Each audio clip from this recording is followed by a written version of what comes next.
Part 7, applying for fashion school in Paris, the second school. Okay, this is part 7.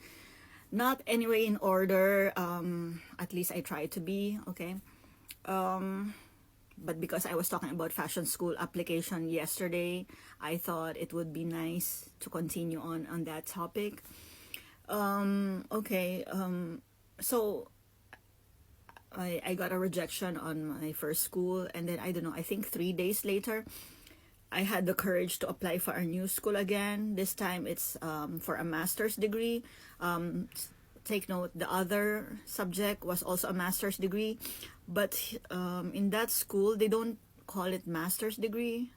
Well, it's an equivalent of master's degree, but they call it like year 3 year 4, year 5, something like that. So I didn't pass. It's for a design, fashion design masters.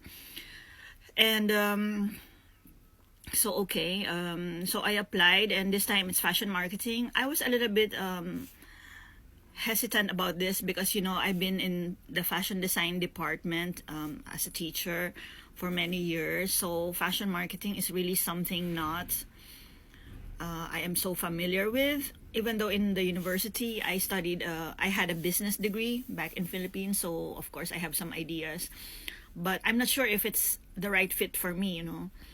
So, but I thought, you know what, when we're learning something, we want to learn something new, you know. And my dad, I remember my dad told me, because he has a master's degree, and he also taught degree subjects. So does my mom. Okay, so my dad said, you know, when you take your master's degree, the more you learn, the more you realize things that you don't know. So I'm like, okay, maybe this is already part of it. I already don't know much about this. So I applied for the school. I contacted the school. They reached out to me immediately, and they scheduled sorry, I have some cough. They scheduled me for an interview, okay? And then I was so nervous. I'm like, oh my God, I have an interview, but it gave me hope, right? And I told my parents, what is wrong with me? Hold on. So in this interview, the woman who did my interview, the funny thing is, apparently she came from Shanghai as well. She worked in Shanghai, I think, as a teacher also, and also she did some business in China. So she's kind of like amused, or I know, amused with my background. I forgot the word she said. And then so we had a talk. To be honest, I forgot a lot of the questions she asked me. She did ask me about some marketing, like she asked me about some brands, if I knew some brands. I didn't know the names of the person. She mentioned that I should know, okay? And then she told me, but you know, Maris, I support people like you. I said, what do you mean, people like me? And she said, people making a shift because you're a teacher, you're coming here to study, your career will change, your life will change.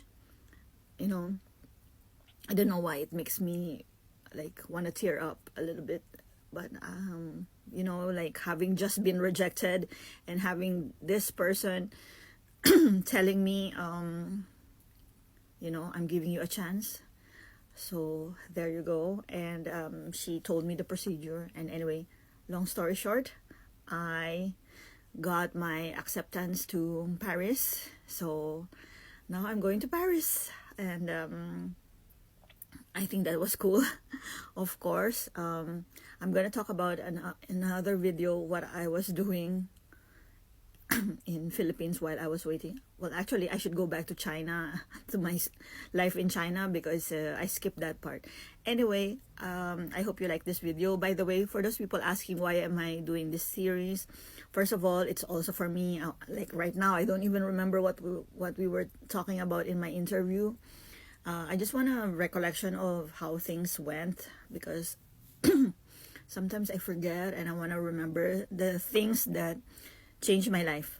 You know, as a fashion designer, as someone who works in the industry for many years. So anyway, just sharing, and also I hope it inspires even one person that if you get rejection, it's not the end of the world. There are other options. And as I've heard quite a lot in Paris, a no doesn't mean a no. And like, well, of course, in some cases, right? But I mean, when life gives you a no, sometimes you just need to find another way to ask for what you want. And another thing, my mom's boyfriend said this to me a long time ago. And she said, if the worst answer you could get is a no, then it's worth asking for what you want. Oh, I love that. Because you know what? She loves writing emails to everybody, or I don't know, to request for something. I'll do another video about that. My boyfriend's mom is very sweet and very smart. Okay, that's all for now. This is too long. Au revoir.